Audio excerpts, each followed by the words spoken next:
Bom, pessoal, no final da aula anterior, nós comentamos então que os problemas de não disjunção, ou seja, de não separação correta dos cromossomos ou das cromátides irmãs lá na mitose ou na meiose, podem ocasionar problemas, alterações para as células filhas.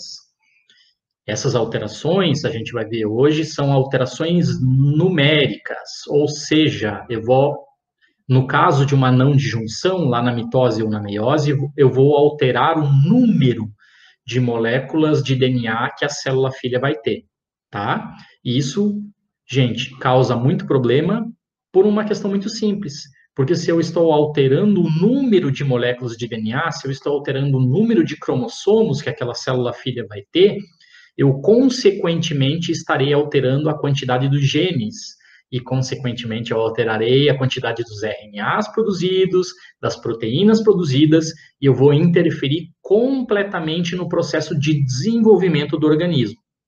Então, o mecanismo de não disjunção pode ocasionar as alterações numéricas, aquelas onde números de cromossomos ou de moléculas de DNA serão mexidas para as células filhas.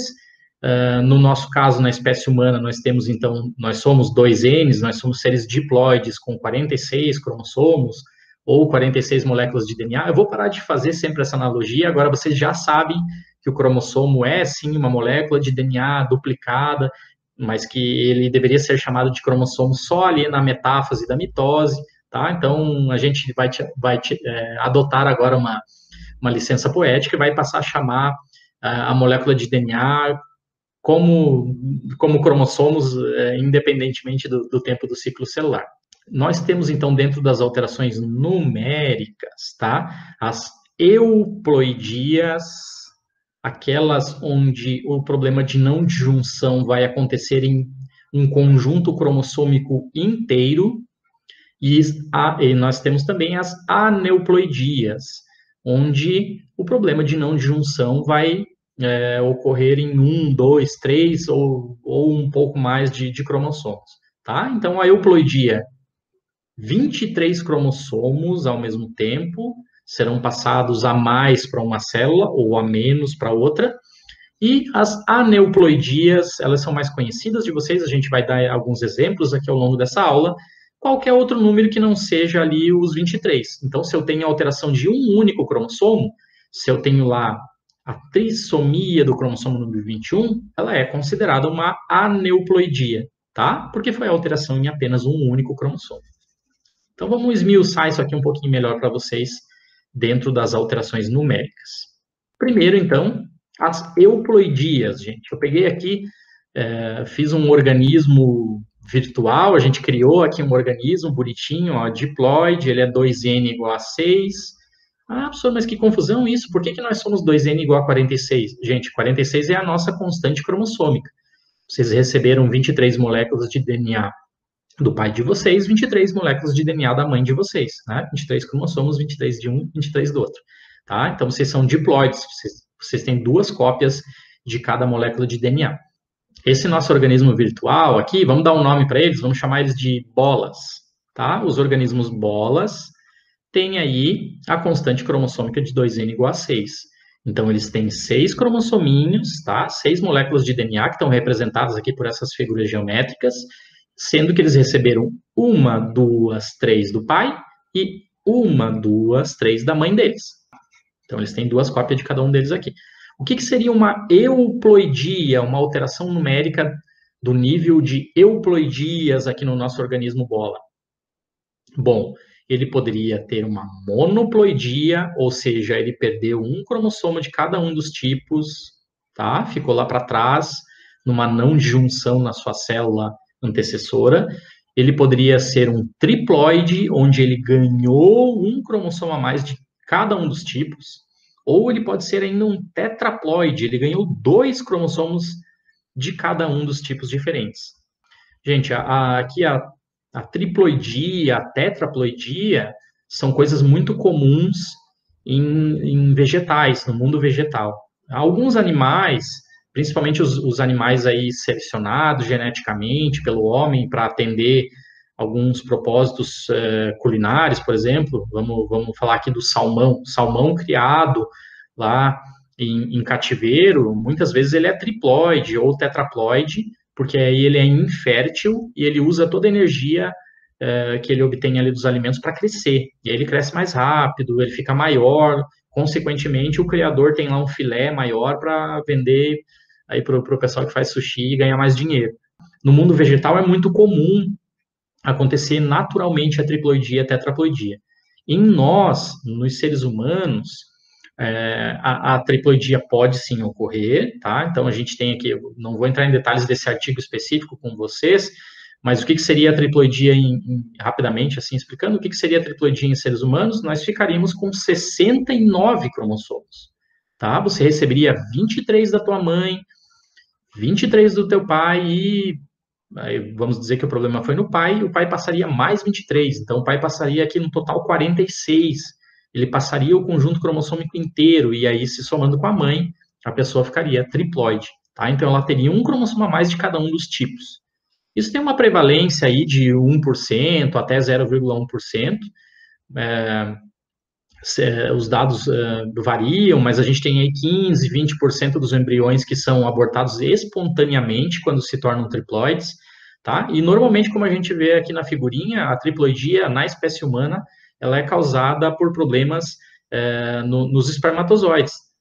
A gente tem aqui 24% dos casos onde o espermatozoide apresentou defeito lá na sua formação, então ele é diploide, tá? Ele tem 46 cromossomos ali dentro, ele deveria ter só 23, e aí somando aqui com os 23 da mulher, a gente vai ficar com uma situação de 69 cromossomos. A gente tem 66% das vezes aqui da triploidia humana, onde 2 espermatozoides são normais, mas eles fecundam o mesmo ooócito, tá? Dando origem a uma célula ovo aí com 69 cromossomos. E apenas 10% dos casos o problema é lá na célula gamética da mulher, tá? Que tem ali teve um erro na meiose, ela ficou 2N, então fecundada por um espermatozoide normal, né? Infelizmente também temos aqui o caso de 69 cromossomos. Tá? A triploidia, gente, em seres humanos, e nós na nossa espécie, então ela não é viável. Poucos bebês chegam a nascer, a maioria deles é abortado espontaneamente ou tem algum problema lá durante a gravidez que vai gerar um aborto um pouco mais tardio, tá? Então, tem aqui uma representação de uma figura de livro de um feto que nasceu, tinha problemas respiratórios, vocês percebem, ele tem o crânio bastante avantajado, ele viveu ali poucas horas depois do nascimento, porque ele tinha exatamente esse cariograma aqui, gente, ó. Um cromossomo 1 a mais, o 2 a mais, o 3 a mais, o 4 a mais, o 5 a mais, todos a mais, tá? Inclusive os sexuais, ó. No caso, era uma menina aqui com cromossomo X a mais, 3 cromossomos X. Então, isso é inviável para a espécie humana, tá? Nós não aceitamos, desde o momento do nosso desenvolvimento, a triploidia. É diferente hoje, por exemplo, um organismo já formado, complexo, apresentar algumas das minhas células triploidia. Por exemplo, no fígado, já tem sido mostrado que as nossas células do fígado aceitam, de alguma maneira, depois que o organismo já está formado, elas aceitam a triploidia. Se o foco de vocês, principalmente aqui na disciplina, é muito a parte humana, e se a espécie humana não aceita as triploidias, vamos olhar a outra grande categoria de alterações numéricas, que são as aneuploidias. Essas aneuploidias, gente, elas são clinicamente muito mais importantes, porque dão origem a seres humanos viáveis, que infelizmente apresentam alguns problemas, tá? Tem estimativas que sejam 5% de todas as gestações, o que é bastante alto. Esses números são realmente preocupantes, alarmantes, e eles dizem um pouco de respeito ao estilo de vida que a gente tem atualmente, tá? Com alimentações não adequadas, com muitos fármacos, agrotóxico, essa coisa toda aí, então a gente pode discutir depois isso em um outro momento, tá? Dentro, gente, então, das aneuploidias, nós temos as monossomias, para vocês nunca mais esquecerem, mono significa um, então um indivíduo monossômico, ele vai ter apenas um representante de um cromossomo.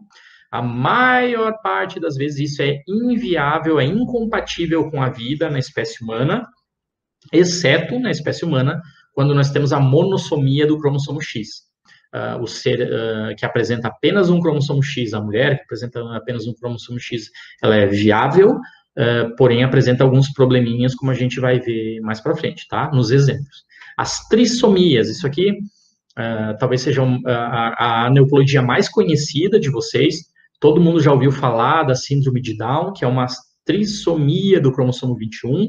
A gente vai ver as trissomias do cromossomo X e do cromossomo Y, tá? E tem também a síndrome de Edwards, que é aí uma trissomia que dá um problema, mas o ser humano é viável. Agora, gente, na espécie humana, a trissomia do cromossomo número 5, a trissomia do cromossomo número 7, do número 8, de qualquer cromossomo que não seja o 13, o 18, o 21 e os sexuais, ela é também inviável. Então, vejam como é importante a nossa espécie manter a nossa constante cromossômica.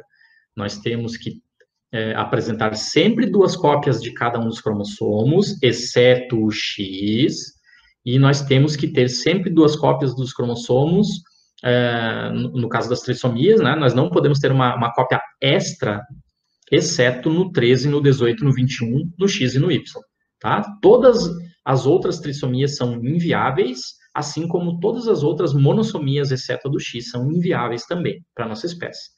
A nulissomia, gente, também é inviável para a nossa espécie. A nulissomia, para vocês não esquecerem, nulo, zero. Se eu tiver 0 representantes do cromossomo número 1, não nascerei. 0 do 2, não nascerei. 0 do 3, não nascerei. Certo? Então, quando a gente estuda as alterações numéricas na espécie humana, acaba sendo um pouco mais fácil, porque a gente viu ali que a tetraploidia, até hoje a gente não tem nenhum relato na espécie humana. A triploidia tem alguns relatos de pessoas que nasceram triploides e viveram muito pouco, e infelizmente já deixaram de existir. Monossomia só é aceita no cromossomo X, trissomias 13, 18, 21 e nos cromossomos sexuais, tá? Nulissomia não tem também.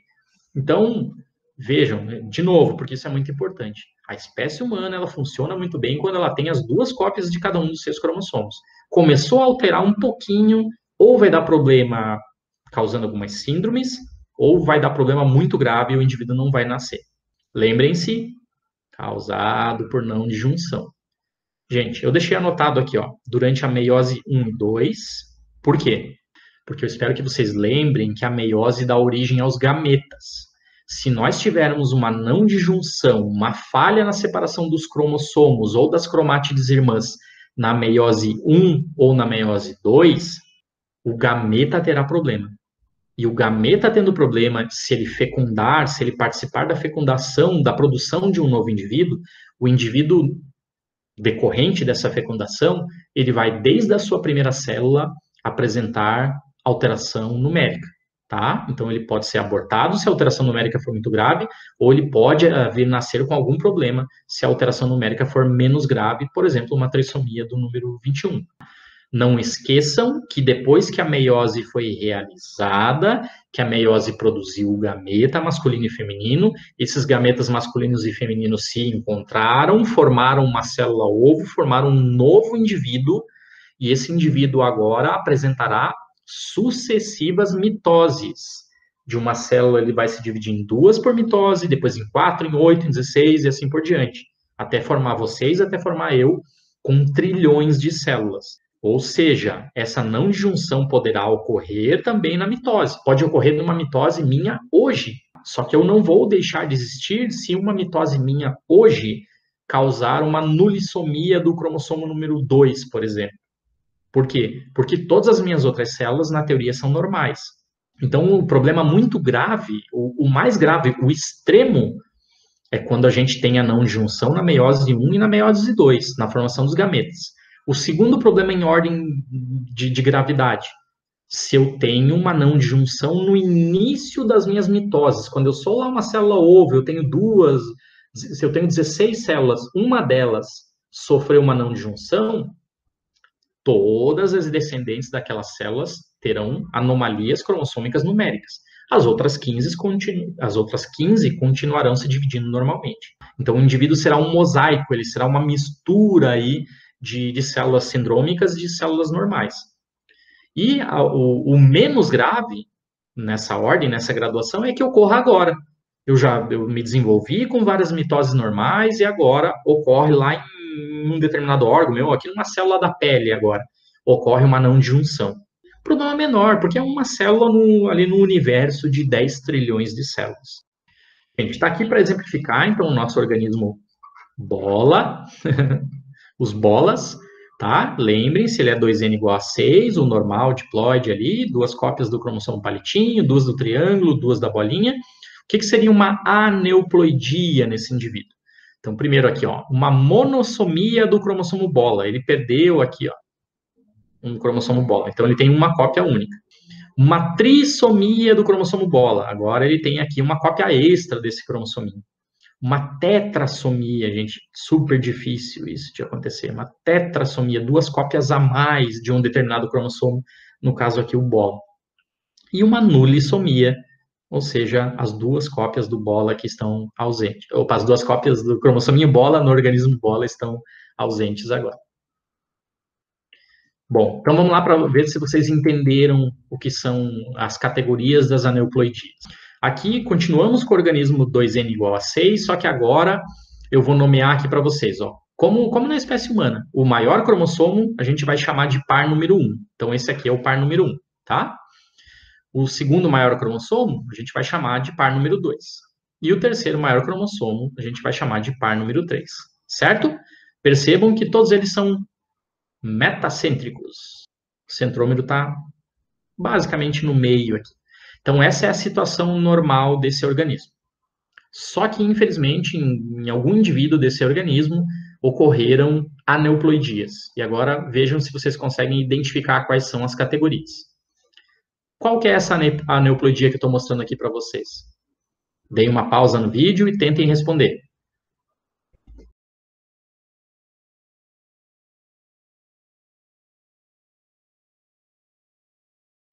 Continuando. Essa aneuploidia é uma monossomia do cromossomo número 3, tá? Tem aqui ó, uma perda de um cromossomo. Então, ele ficou mono, ele tem apenas uma cópia do cromossomo número 3, tá? Agora, a gente representa ele como 2N menos 1. Se vocês quisessem ser aqui bem específicos, poderia falar 2N menos 3, se referindo ao cromossomo 3, tá? Não é que ele perdeu 3 cópias, no caso. Ele tem apenas um cromossomo a menos. É uma aneuploidia, uma monossomia do cromossomo número 3. Essa aneuploidia aqui, o que significa? Continuando, é uma trissomia. Então, ó, existem 3 cópias do cromossomo número 3. O indivíduo agora ele é um 2N mais 1. E esse cromossomo extra aqui é o nosso cromossomo número 3. Certo? Essa aneuploidia aqui é o quê? Continuando, uma nulissomia. O indivíduo perdeu as 2 cópias do cromossomo número 3, tá? Ele é um 2N-2. Pessoal, só para vocês fixarem isso de uma maneira bastante clara, vamos mudar aqui o nosso organismo de referência. Vamos passar aqui para uma espécie de fungo, onde a constante cromossômica dele, ele é um ser haploide. Isso aqui é o normal dele. Todas as células dele são N igual a 3. Ele não tem 2 cópias da mesma molécula de DNA. Mas esse organismo também pode sofrer uma aneuploidia. Então, o que seria essa aneuploidia que esse organismo aqui sofreu? Continuando, seria uma dissomia, gente. Por que dissomia e não trissomia, como muitos de vocês podem ter pensado? Ah, ele ganhou um cromossomo a mais, então ele é um trissômico. Gente, só que a constante dessa espécie era ter apenas um. Ele ganhou um, agora ele tem 2 cromossomos número 3. Então é uma de 2, certo? Só para vocês guardarem isso para o resto da vida. Chama-se trissomia na espécie humana porque o normal são T2. Então, se eu ganho um, trissomia. Bom, vamos lá, gente, para os exemplos. Então, a trissomia do cromossomo 21, espécie humana. Ó, tá aqui um cariograma bonitinho, bem feito. Infelizmente, o indivíduo aqui, ó, ele tem uma cópia extra do cromossomo 21. Ele tem 3 cópias no total do cromossomo 21. Tá? Então, é uma trissomia do cromossomo 21, que é conhecido na espécie humana como síndrome de Down. Por curiosidade, eu não tinha mostrado para vocês na aula anterior, está aqui o cromossomo Y. Olha como ele é pequenininho, ele tem aqui o tamanho do 21 e do 22, né? Em relação ao X, ele é muito menor. Então, no caso desse cariograma aqui, especificamente, nós contamos 47 indivíduos, 47 cromossomos do indivíduo, vírgula, XY, é um menino, é um homem, vírgula, mais 21. Ele é um trissômico do 21, que dá origem ao que a gente conhece, síndrome de Down.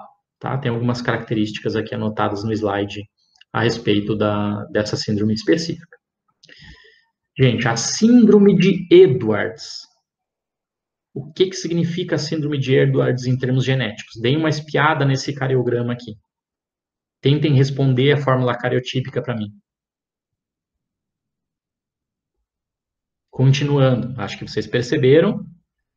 Tá aqui, ó. Nós temos uma trissomia do cromossomo número 18. O indivíduo tem uma cópia a mais do cromossomo número 18. Então, a fórmula cariotípica dele seria 47, são 47 cromossomos que eu consegui contar aqui e ordenar no cariograma. XX, por que XX? Porque é uma menina, uma mulher aqui que apresenta duas cópias do X e nenhuma do Y, vírgula, mais 18, tá? Uma trissomia ali do cromossomo número 18. Então, a síndrome de Edwards tem algumas características aqui, umas fotos representativas dessa síndrome humana para vocês, e depois quem quiser saber mais detalhe a respeito dela. E a terceira situação aqui das aneuploidias na espécie humana é a síndrome de Patau. Também tem algumas características delas anotadas aqui, e eu peço que vocês me deem agora a fórmula cariotípica desse indivíduo. Bom, continuando, então, a fórmula cariotípica do indivíduo é 47,XY, porque ele tem um cromossomo X e um Y, tá? É um menino, é um homem, vírgula, mais 13. Ele tem uma terceira cópia aqui do cromossomo número 13. Gente, tirando a síndrome de Patau, a síndrome de Edwards e a síndrome de Down, não existe outra trissomia na espécie humana. Se eu tiver uma cópia extra do cromossomo número 11, eu vou ter um aborto espontâneo. Uma cópia extra do cromossomo número 9, aborto espontâneo, tá? As únicas 3 situações dos cromossomos não sexuais onde a gente consegue ter a sobrevida do indivíduo da espécie humana são as trissomias do 13, ou do 18, ou do 21, certo? Porém, gente, nos cromossomos sexuais, a história é um pouquinho diferente. Os cromossomos sexuais têm efeitos menos deletérios do que os outros cromossomos que a gente chama de autossomos. Por quê, gente? Porque nos cromossomos sexuais nós temos poucos genes, tá? O Y mesmo tem pouquíssimos genes, o X tem poucos genes, e nos cromossomos sexuais nós temos a formação do corpúsculo de Barr nas mulheres. Dos 2 cromossomos sexuais X que as mulheres têm, um deles está completamente inativo. Por que acontece isso? Porque senão vocês mulheres teriam o produto proteico originado dos genes do cromossomo X seria duplicado em vocês mulheres. Não pode ser assim, tá? Nós homens temos um único cromossomo X para expressar aquele produto proteico. Então vocês mulheres têm ali um completamente silenciado e o outro é o que dá conta do desenvolvimento de vocês. Então, gente, essas 2 características explicam por que na espécie humana alterações dos cromossomos sexuais podem ser mais aceitáveis. Alterações, aneuploidias no 1, no 2, até no 22, a gente só aceita no 13, no 18 e no 21. Um de cada vez. Não pode alterar os 3 ao mesmo tempo, senão o indivíduo também vai ser abortado, não vai ter o nascimento correto. Certo? Gente, então aqui, vamos lá. Síndrome de Klinefelter, tem algumas características delas anotadas aqui, eu estou passando mais rápido para a gente não ficar com essa aula tão longa.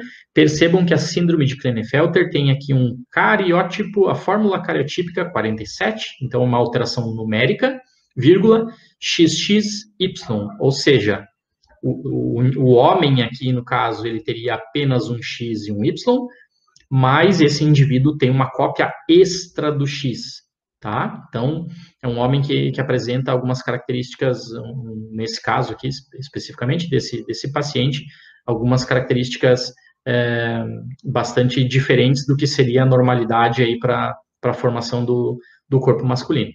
Então, uma alteração numérica em um cromossomo sexual. No caso, ele tem uma adição aqui. Vamos lá, síndrome do duplo Y, o supermacho, 47,XYY. Agora é um homem, tem X e um Y, mas ele tem um Y extra, tá? Então, esse Y extra aqui vai fazer com que os poucos genes que a gente tem lá no Y agora produzam um produto proteico duplicado, tá? Então, tem algumas características da síndrome também. O pessoal chamava antigamente de supermacho e isso levou a uma conotação um pouco jocosa, porque se imaginava algo como super, como forte, como, né? E, na verdade, então, a gente tem algumas características aí que não fazem do indivíduo super musculoso, super agressivo, lutador de MMA, como o pessoal, né, fazia as comparações meio chulas, tá? Então, modernamente é síndrome do duplo Y, tá? É o Y que está extra aqui no indivíduo. Então, a fórmula cariotípica é 47,XYY. Síndrome de Turner, ó, é um cariótipo da síndrome de Turner, 45,X. É uma mulher, uma menina que tem apenas uma única cópia do cromossomo X. Tá? Se esse indivíduo tivesse recebido um outro cromossomo sexual aqui, fosse o Y, seria um menino normal. Tá? Se tivesse recebido aqui um outro X, seria uma menina normal. Então, é um exemplo aqui de uma monossomia do cromossomo X. Tá? Tem algumas das características aqui da síndrome de Turner. Síndrome do triplo X, tá? Da mesma maneira lá que o supermacho, a gente não chama mais hoje de superfêmea, porque também não tem nada a ver com super força ou com algo nesse sentido. Então, a gente fala aí normalmente a síndrome do triplo X, porque essas mulheres têm um cromossomo X a mais. Gente, e além de ter esse cromossomo X a mais, normalmente esse cromossomo X está funcional, certo? Seria diferente se esse cromossomo X extra, ele estivesse completamente ali no formato de heterocromatina, se ele estivesse silenciado. O indivíduo não teria maiores problemas, a mulher, nesse caso, não teria maiores problemas se ela só tivesse um cromossomo X a mais silenciado. Seria só um gasto energético maior, mais DNA para cuidar, aquela coisa toda, tá? O problema é que esse carinha a mais, ele está realmente funcional. Então, causam aqui algumas alterações. 47,XXX é a fórmula cariotípica, então, da síndrome do triplo X. Gente, espero que vocês tenham compreendido, então, as alterações numéricas. Vejam, dentro do organograma, alterações numéricas, euploidias e aneuploidias. Dentro das euploidias, triploidia, na espécie humana, basicamente não é viável. A tetraploidia também a gente não identificou, não é viável na espécie humana.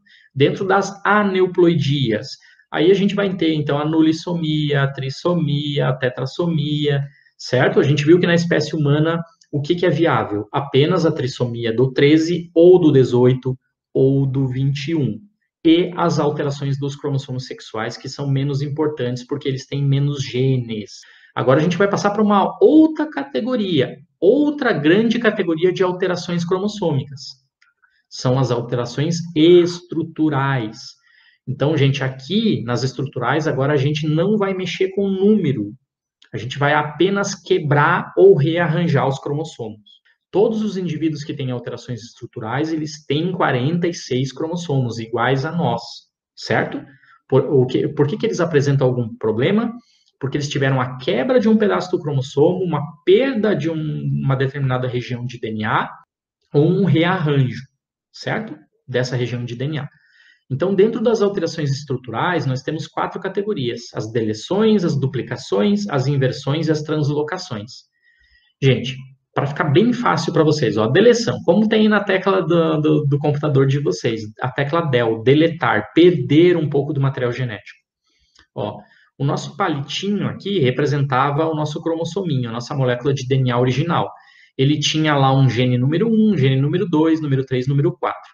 O indivíduo, por algum problema específico ali, ele entrou em contato com uma radiação muito forte, UVA, UVB muito forte, raio-x, ele está tomando um fármaco lá, tarja preta, que é mutagênico, ele está ingerindo alimentos com muito agrotóxico, tá? Não vou entrar nesses detalhes agora, o que causam as alterações estruturais, porque a gente fala isso mais para frente.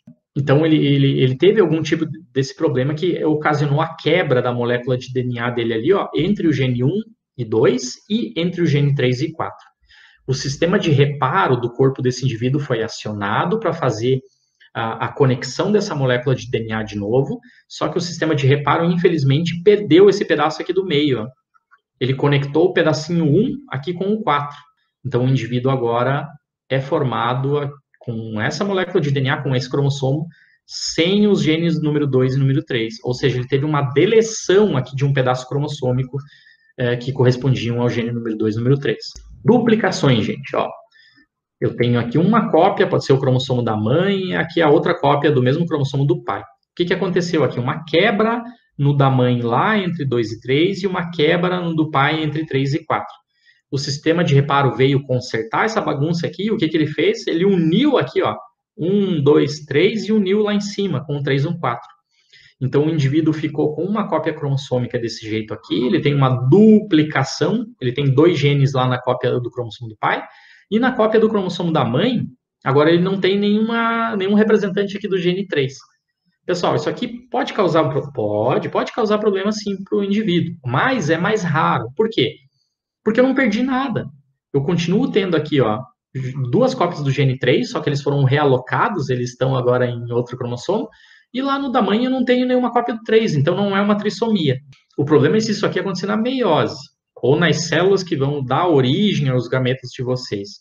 Aí, ó, pode passar para o filhinho uma cópia sem o gene 3, ele seria 0 cópias do gene 3. No lissômico, a gente estaria se referindo ao cromossomo inteiro, não é o caso aqui. Se o pai aqui estivesse formando o gameta, ele passaria 2 cópias do gene 3. Se o indivíduo já está formado, beleza, talvez a duplicação não cause grandes problemas. Na formação dos gametas, sim, pode causar problemas. A inversão, gente, ó, mesma coisa lá, quebra cromossômica entre 1 e 2, quebra cromossômica entre 3 e 4. O sistema de reparo veio aqui para corrigir isso, só que ele fez aqui a inversão, ó, passou o 3 para lá e passou o 2 para cá. Então, tudo bem, beleza, continuo tendo os genes todos lá naquela cópia do cromossomo, eles só foram invertidos de lugar. Pode causar problema? Sim, pode, mas talvez não cause problema para o indivíduo. A pior situação aqui, gente, é se esse gene 3 aqui ele tinha que ficar silenciado, ele estava numa região de heterocromatina e agora jogaram ele aqui para uma região de eucromatina. E agora ele vai estar ativo, produzindo as proteínas dele. Aí pode vir a causar algum problema para o indivíduo. E por fim, a translocação. Gente, a translocação parece muito aqui, o pessoal sempre fala, professor, qual que é a diferença da translocação para a duplicação? A diferença é que na duplicação eu estou falando dos cromossomos homólogos, então a molécula de DNA que eu tenho da mãe e do pai, iguais, tá? Estão vendo que ela está representada ali em amarelinho? Na translocação, eu tenho aqui, por exemplo, o cromossomo número 1 do pai, em amarelo, e o cromossomo número 5 da mãe, aqui em vermelhinho ali. Então, são 2 cromossomos diferentes. Eu vou translocar o material genético de um cromossomo para o outro. Então, ó, quebra cromossômica lá entre 2 e 3, entre 7 e 8, nos 2 cromossomos diferentes, e o sistema de reparo fez o quê? Translocou, ele fez um mix aqui, gente, ó. Um mix de cromossomos, originou 2 coisas completamente novas. Então, o gene 5, 6 e 7, ele permanece no cromossomo 5, o 3 e o 4, que eram do 1, agora estão no cromossomo 5 também. Essas translocações, elas são muito importantes. Ao longo dos processos evolutivos das espécies, elas geram recombinações cromossômicas interessantes que dão origem a espécies bastante novas. Depois, quem tiver interesse aqui, a gente passa alguns videozinhos extras aí mostrando a própria evolução dos primatas, que deu origem à nossa espécie, envolveu aqui bastante translocações. Pode causar problema? É a mesma coisa, gente. Esses genes que estavam aqui, ó, o 8, o 9 e o 10, que estavam no cromossomo 5, e agora eles foram jogados lá para o cromossomo número 1, o problema é se eles caíram lá numa região do cromossomo número 1, onde agora eles vão deixar de ser ativos como eles estavam no 5. Aí pode causar problema. Bom, então vamos olhar bem rapidamente aqui nos gifzinhos animados, cada uma das categorias. Primeiro, as deleções, que tem livros mais antigos que chamam de deficiências. Tá? A gente vai ver as subcategorias, gente, não precisam decorar. Entendam o que é a deleção, tá? E eu vou mostrando para vocês nos GIF ali o que a deleção pode causar em cada um dos cromossominhos. Então, vamos lá. Primeiro, uma deleção terminal. O que é uma deleção terminal? Uma deleção da ponta, do término, tá? De um cromossomo. Então, a gente pode ter uma deleção terminal do término do braço curto, que é isso que está representado aqui, ó. A gente tem um cromossomo submetacêntrico, certo? Ó, esse aqui é o braço curto, esse é o braço longo, então, braço curto P, braço longo Q. O que está acontecendo aqui? Uma deleção, uma perda aqui do gene número 1, lá do término do braço curto, tá? Então, uma deleção terminal do braço curto. A síndrome do cri du chat, a síndrome do miado do gato, é um exemplo de uma deleção terminal do braço curto, do cromossomo número 5. A gente tem aqui um cariótipo, para vocês darem uma olhada, ó. Esse é o cromossomo número 5 humano, ele é um submetacêntrico, bem grandão, e se a gente tem a deleção aqui, ó, só desse pedacinho, só, bastante, são muitos genes aqui, ó, esse pedaço cromossômico aqui, se a gente perder só ele, o indivíduo vai ter problema só na fala. Se nós perdemos todo esse pedaço aqui maiorzão, ele já apresenta o miado do gato. Se perder um pedaço maiorzão aqui, ele vai ter também um retardo mental, enfim, assim por diante, tá? Se ele perder todo esse pedaço aqui, se a deleção terminal for toda essa aqui do braço curto do cromossomo número 5, o indivíduo vai ter problema na fala, choro do miado do gato, vai ter esse fenótipo facial aqui e vai ter problema no desenvolvimento do sistema nervoso central, tá? O que a gente chama aí de um atraso mental. Vamos lá para o cariótipo dele aqui, ó. Vejam aqui, esse indivíduo perdeu todo esse pedacinho aqui do braço curto, do término ali do braço curto do cromossomo número 5. Então, a fórmula cariotípica dele é 46,XY, porque ele é um menino, porque ele é um homem, vírgula del, deleção do 5P, do braço curto aqui do cromossomo número 5.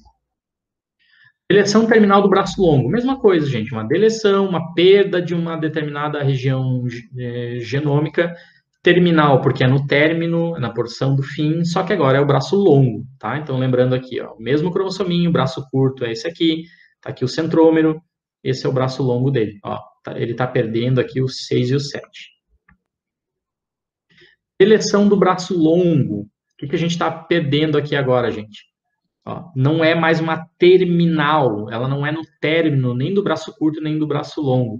Então não tem um nome, tá? É simplesmente deleção. O indivíduo está perdendo aqui, ó, o gene número 5 que estava lá no braço longo. Se ele estivesse perdendo aqui o gene número 2, que está no braço curto, mas não é término, não é porção terminal do braço curto, a gente chamaria simplesmente de deleção do braço curto. Síndrome de Prader-Willi e Engelmann. A gente considera uma mesma síndrome, mas vocês já perceberam aqui Engelmann ou Prader-Willi e um E aqui no meio, porque na verdade são dois problemas genéticos diferentes, mas que na verdade normalmente se agrupa num mesmo conjunto. Então a síndrome de Prader-Willi é quando a gente tem uma deleção lá no braço longo do cromossomo número 15, do pai. Quando a gente tem uma deleção lá no braço longo do cromossomo número 15 da mãe, a síndrome seria o Engelmann, certo? Gente, por que eu não separo, então, só síndrome de Prader-Willi, só síndrome de Engelmann?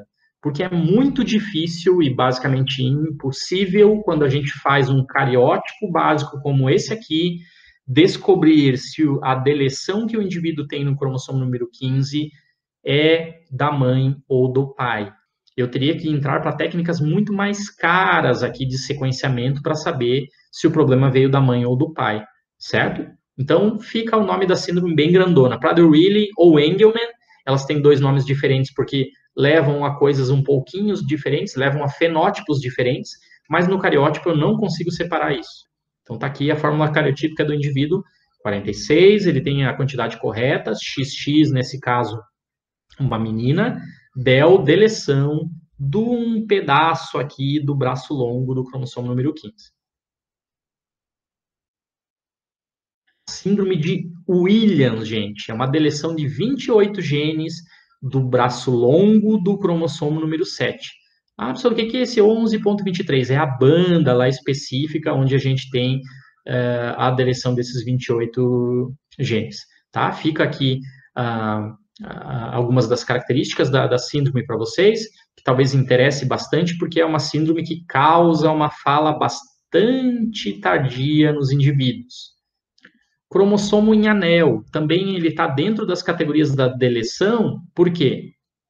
Porque o indivíduo perdeu aqui, ó, o gene número 1, lá da ponta do cromossomo, do braço curto desse cromossomo aqui, e ao mesmo tempo ele perdeu aqui o gene número 4, lá da outra ponta do braço longo, agora no caso. Quando o sistema de reparo encontrou apenas o 2 e o 3 aqui sozinho, o sistema de reparo se confundiu, entre aspas, e juntou o 2 com o 3, formando um anel. Então, a gente tem aqui ó, um exemplo para vocês de um cariótipo. Olha aqui, ó. O cromossomo número 3 desse indivíduo, ele está no formato de anel, ele está circular. O indivíduo perdeu a ponta do braço curto e a ponta do braço longo, e o sistema de reparo conectou ali o que sobrou, formando o anel. Então, o paciente tem aqui uma fórmula cariotípica 46, normal, vírgula XX, 2 cromossomos X, é uma mulher, vírgula, opa, vou apagar aqui, R de ring, de anel, do 6.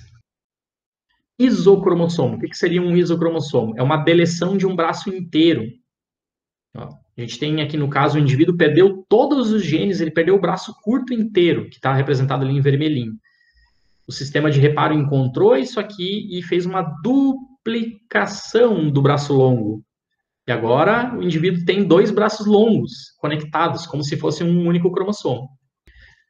Passando para a segunda categoria, a duplicação. Gente, então está aqui, ó, bem simples.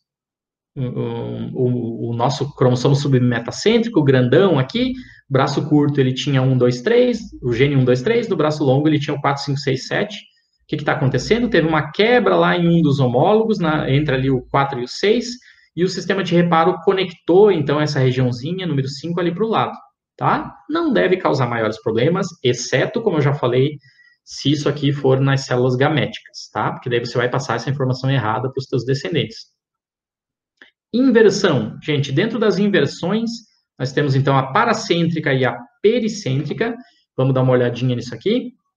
A paracêntrica é aquela que ocorre quando você não envolve a região do centrômero. Então, ó, tá aqui, ó, uma inversão paracêntrica no braço curto, que o 2 agora no final do processo ele está de ponta cabeça, e uma inversão paracêntrica aqui no braço longo. O 5 e o 6 agora eles estão invertidos, eles estão aqui de ponta cabeça no braço longo. Quando eu tenho uma inversão que envolve a região do centrômero, tá aqui, ó, uma quebra aqui entre 2 e 3, uma quebra entre 4 e 5, o sistema de reparo conectou isso aqui de ponta cabeça, conectou invertido. Só que essa inversão, ela mexeu ali com o centrômero, com o meiozinho aqui, tá? Então, é uma inversão pericêntrica. Translocação, gente, para finalizar aqui a última grande categoria. Vou mostrar ali para vocês os gifzinhos, então, das inserções, as recíprocas e a robertsoniana. Inserção, tá aqui. Gente, lembrando a translocação, então, obrigatoriamente nós temos 2 cromossomos diferentes. Ó, continua o nosso bonitão aqui, o nosso submetacêntrico, poderíamos chamar ele aqui de número 3 da espécie humana, e agora tem um acrocêntrico aqui do lado dele, tá? Vamos chutar aí o número 21 da espécie humana. Então, lembrem-se, para ser uma inserção, para ser uma alteração estrutural dentro da categoria das inserções, são 2 cromossomos diferentes. Então, ó, mesma coisa lá, quebra cromossômica aqui entre 4 e 5, entre 5 e 6, o sistema de reparo chegou aqui para, em vez de conectar o genezinho número 5 aqui nesse cromossomo submetacêntrico, ele passou lá para o acrocêntrico.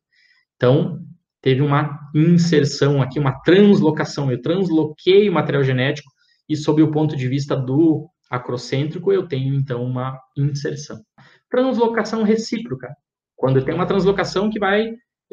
o nosso acrocêntrico aqui ganhou o gene número 7, que não era dele, só que o gene número B ali, que era dele, foi lá para o outro cara. Então, eles translocaram, eles mudaram aqui reciprocamente de material genético. E a robertsoniana é que acontece na espécie humana, especificamente, entre 2 acrocêntricos, tá, gente? Na verdade, a translocação robertsoniana, como está apresentado aqui no gifzinho, ela gera um cromossomo completamente novo. Ó, nós tínhamos um acrocêntrico aqui que quebrou o seu braço curto, tínhamos outro acrocêntrico aqui na direita que também quebrou o seu braço curto, e o sistema de reparo conectou os dois para formar um grande cromossomo único. Então, é um tipo específico de translocação. Gente, lembrando então que as translocações, vou voltar aqui no slidezinho anterior para falar isso, isso é muito importante para nós. Lembrando, gente, então, as deleções podem ser muito graves, sim, porque eu estou perdendo material genético. As duplicações têm a tendência a não ser muito grave, a não ser que as cópias extras estavam inativas em um cromossomo e agora passaram a estar muito ativas no outro cromossomo. Da mesma maneira, a inversão, né? Se eu tirei aqui um carinha que estava numa região de heterocromatina e agora ele caiu na região de eucromatina, e aí ele passa a ser transcrito e traduzido, aí pode causar alguma coisa grave. A translocação também, vai tudo depender para onde que eu transloco esse material genético. Tá? Então, as mais graves seriam as deleções. Porém, nas células gaméticas, duplicações, inversões e translocações, aí sim, provavelmente irão causar problemas não para você, mas para os seus descendentes. Bom, gente, então nós terminamos esse tópico de alterações cromossômicas, numéricas ou estruturais, tá? Recapitulando brevemente aqui para vocês, são duas coisas diferentes. As alterações numéricas eu mexi em número, em quantidade de DNA de cromossomos, e as alterações estruturais eu mexi apenas na estrutura deles. Eu quebrei um pedacinho deles, ou eu mexi, eu tirei um genezinho de um cromossomo e levei para um determinado, para um outro cromossomo. Tá? As alterações numéricas são muito graves, são muito prejudiciais para a nossa espécie. A gente viu ali que os cromossomos sexuais, de certa maneira, eles aceitam alterações numéricas, mas tirando eles, apenas o 13, o 18 e o 21 nos levam a nascer como indivíduos, tá? Da espécie humana. Já as alterações estruturais, elas ainda estão em mapeamento. Até hoje a gente tenta descobrir novas síndromes que sejam originadas de alterações estruturais. Por quê? Porque elas são menos perigosas. A gente está mexendo em pedacinhos de DNA e não no cromossomo inteiro, não na molécula de DNA inteira. Tá? Então, eu mostrei ali para vocês rapidamente algumas síndromes que já são mapeadas, como a síndrome de Williams, como a síndrome do miado do gato, onde a gente já sabe que uma determinada alteração cromossômica, uma determinada alteração numa molécula de DNA causa, sim, um problema grave, por exemplo, na fala, no desenvolvimento da fala, lá na síndrome de Williams, mas existem pesquisadores trabalhando para identificar outras síndromes de cunho de alterações estruturais. A gente viu que as deleções, né, o miado do gato é um exemplo, ou a Williams é um exemplo de uma deleção, elas são graves, e a gente viu que as outras não são tão graves assim, porque eu não estou perdendo material genético, eu só estou reorganizando ele. Porém, lembrem-se, translocação, inversão, duplicação, se ocorrerem nas minhas células gaméticas, aquelas que vão formar outros indivíduos, aí sim a coisa vai ser também grave, porque o outro indivíduo vai ter mais ou menos quantidade de DNA. Gente, se permaneceu alguma dúvida, por favor, me procurem.